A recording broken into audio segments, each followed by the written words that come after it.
Occupy Wall Street is a movement that really raised awareness and pointed attention to the fact of money flowing from Wall Street to Washington and influencing policies. The economic problems have not gone away since the fall of 2011. They've only gotten worse. Occupy Wall Street, though, has sort of died down a bit.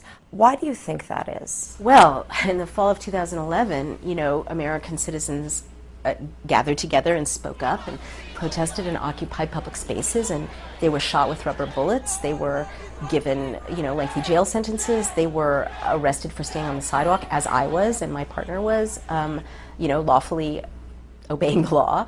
You were arrested? Oh, yeah. Yeah.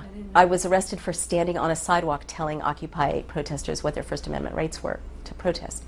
And then we were facing 15 days in Rikers Island, which is a, violent prison. Yeah. It makes you think twice about going out to use your First Amendment rights. I mean, Occupy protesters were, maced, they were power hosed, they were beaten, they were locked up for 17 hours and, forbidden to use the bathroom. They were tortured in, as much as the civil system allows.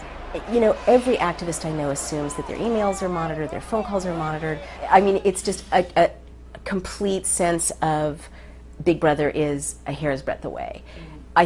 I am frightened seeing countries like Britain sleepwalking into okaying legislation to institute this kind of surveillance. But really in Europe, people still think they have some privacy. They can go to the march and they can go home. I'm sorry to say that when you get this matrix of surveillance plus police brutality, plus laws that, suspend due process, it's very effective at breaking down protest. Now let me flip it around and say, having studied closing societies and societies that reopened democracies, mass protest is the key to reopening democracies. And we will thank you very much for sitting down with our tea.